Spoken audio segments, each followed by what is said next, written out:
Bueno, en primer lugar, muchas gracias por la invitación, al equipo organizador por este evento.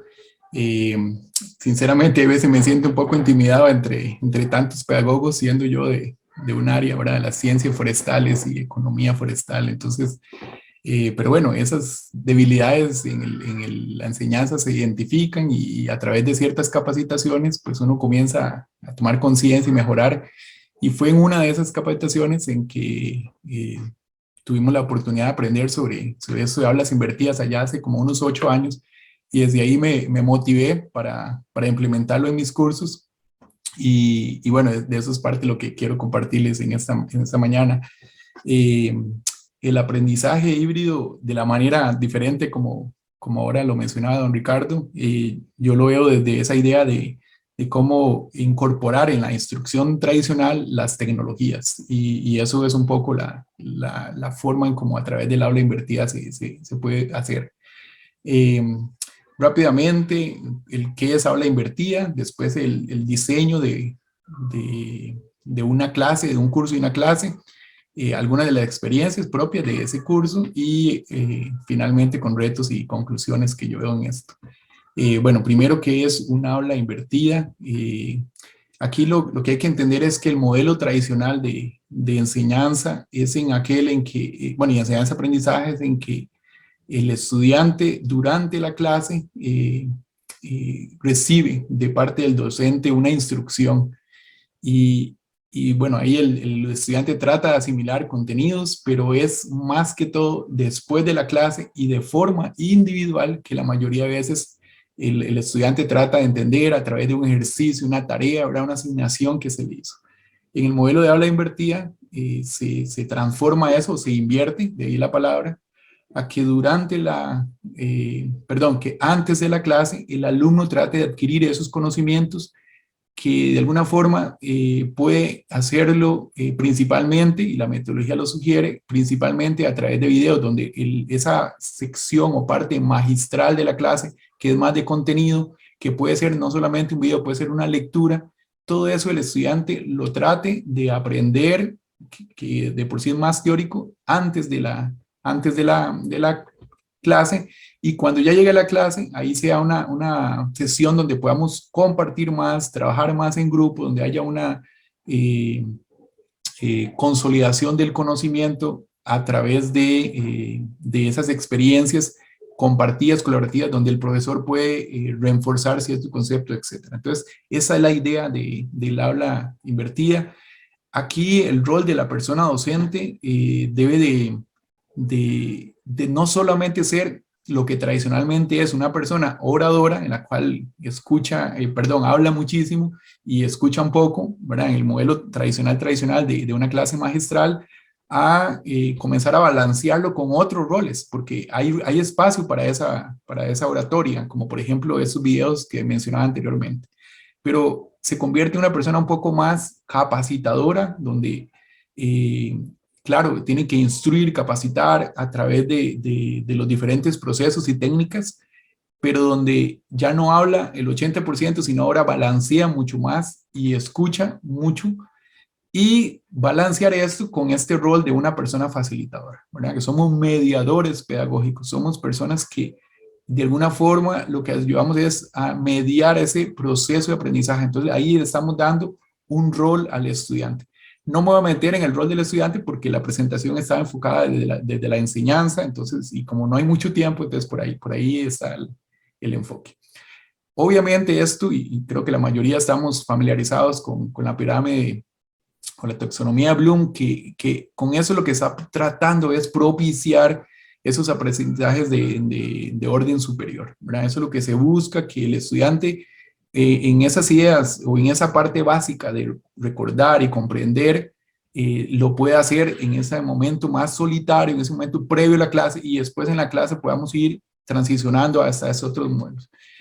Bueno, existen taxonomías como esta que está hecha ya para la era digital y entonces mucho de lo que estuvimos haciendo durante la pandemia y bueno, en el caso mío que yo venía haciendo desde ya como hace 8 años, es que los estudiantes a través de las TIC o de algunas TIC puedan también pues trabajar en ese orden superior, por ejemplo, a través de los blogs, bloguear, si ustedes lo ven, está arriba en la de orden superior de crear, y muchas cosas que parecían bastante sencillas para algunos, como inclusive subir un documento, colgar un documento, pues está ahí en las etapas intermedias. Entonces, pues mirar, yo creo que también tiene sentido para nosotros mirar esta taxonomía de la era digital para ver qué otras cosas podemos ir haciendo.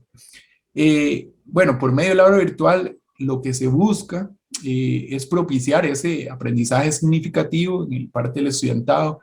De nuevo, cambia nuestro rol como profesores y por supuesto lo que buscamos ahí es empoderar o potenciar el rol del alumnado de manera que pueda asumir esa responsabilidad y no ser tan paternalista. Bueno, aquí los que han visto esta serie, Merlí, si no la han visto, la recomiendo. No es una aula invertida, no es clase híbrida, ahí no hay TICs, pero sí definitivamente el empoderamiento que hace el profesor sobre el estudiantado es un elemento muy bonito de rescatar en esta serie que está ahí disponible en Netflix. Perdón. Entonces, pasemos a la segunda parte, que es el diseño del curso y una clase usando aula invertida, un poco la experiencia. Con esto voy a ser muy breve, de nuevo, por cuestión de tiempo. Después quizás los que tengan la posibilidad de ver el video, pues ahí lo pueden pausar y leer con más detalle. Pero en el diseño del curso, pues obviamente desde la parte del programa tiene que haber ya una conceptualización de qué es aula invertida y cómo se va a aplicar, cómo se va a estructurar las clases, el desarrollo de los diferentes materiales que tenemos que hacer, la comunicación sobre las expectativas y las formas como lo vamos a hacer, los medios que vamos a utilizar.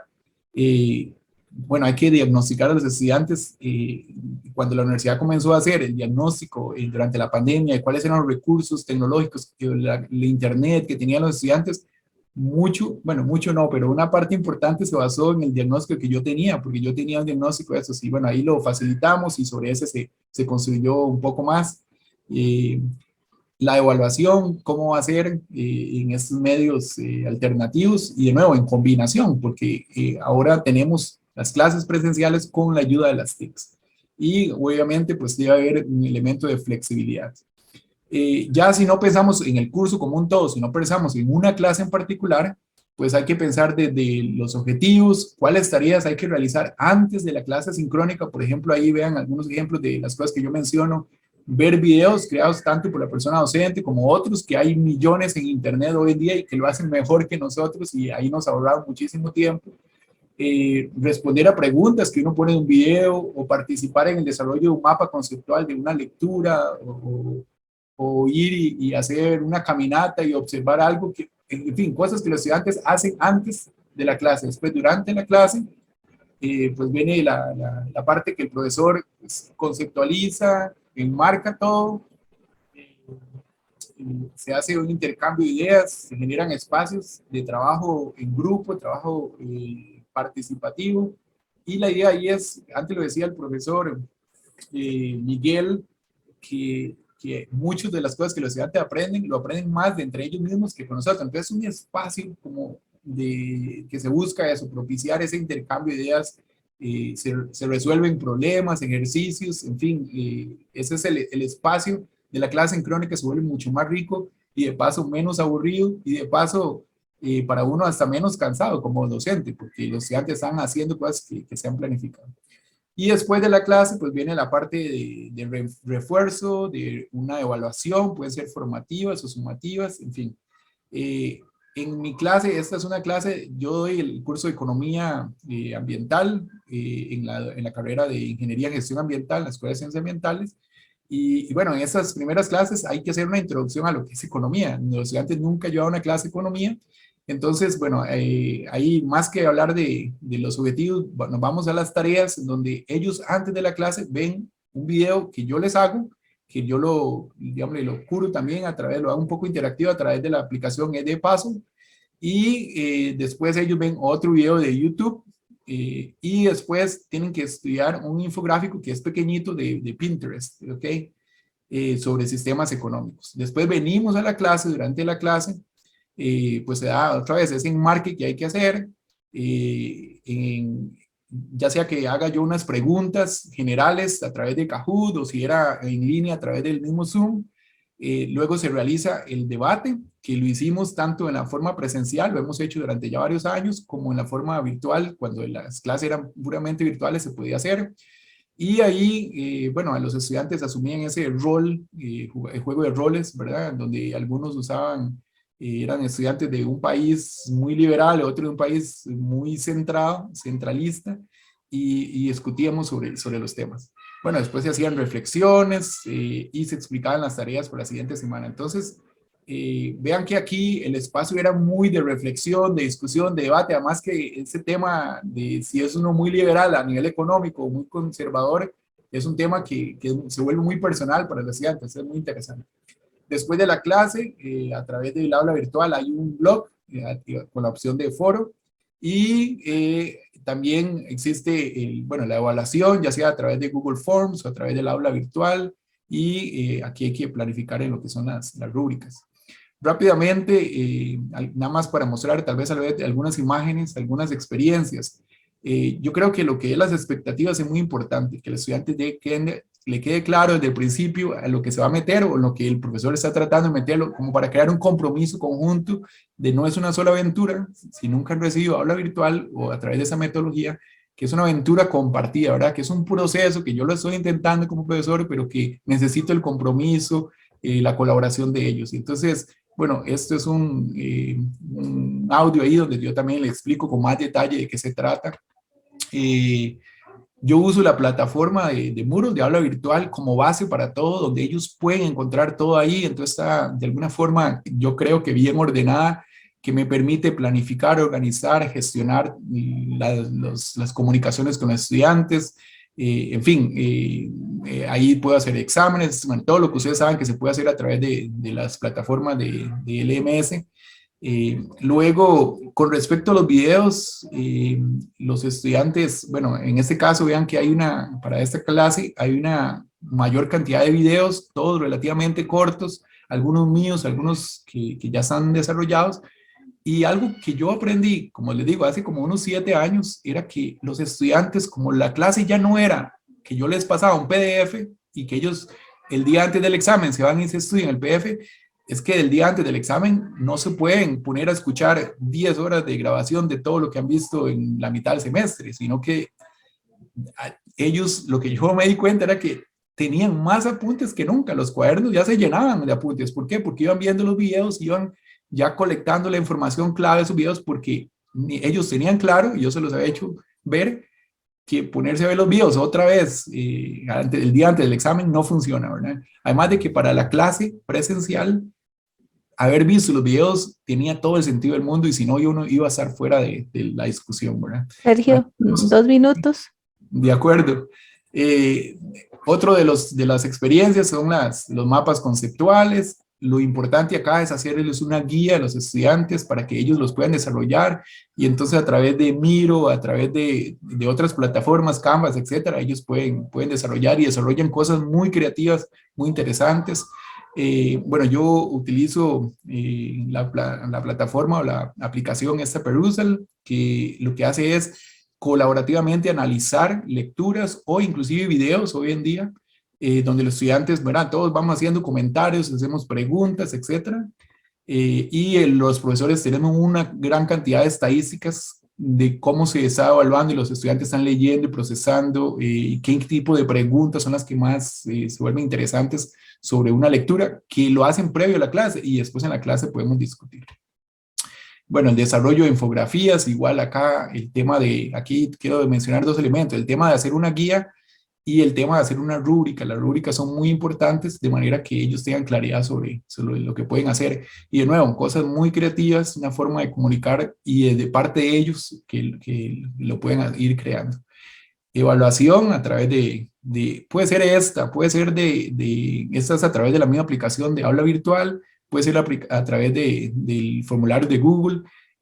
Aquí lo que quería mostrar es que vean que los estudiantes, las respuestas no solo las tienen que hacer de manera digital, ahí ellos pueden hacerlas en el cuaderno, sé que lo hicieron ellos, a veces es muy complejo hacer esto digital, y ellos toman una foto y lo suben, y entonces, bueno, igual yo puedo verlo y evaluarlo.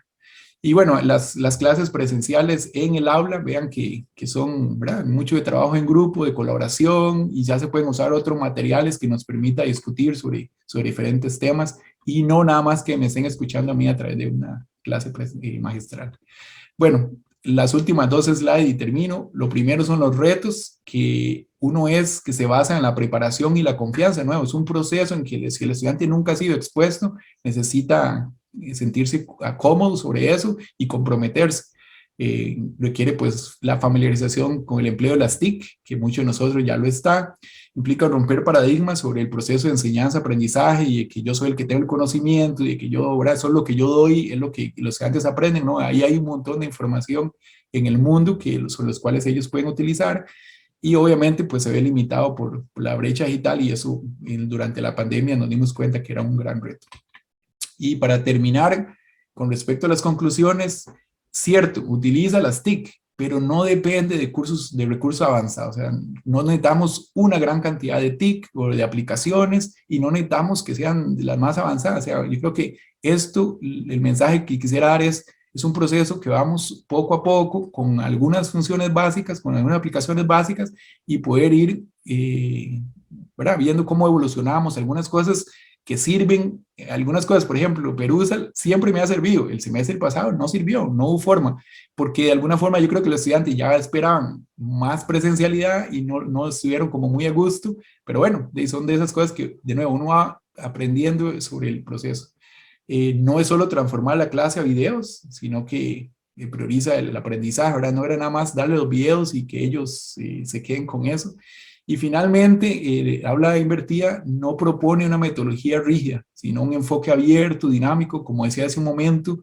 Cada clase, yo les di un ejemplo de una, pero cada clase habrá que modificar, y cada año ir viendo qué cosas están funcionando, y con eso pues poder empoderar a los estudiantes sobre su proceso, y nosotros pues generar en ellos ese aprendizaje significativo. Y con eso agradezco la atención.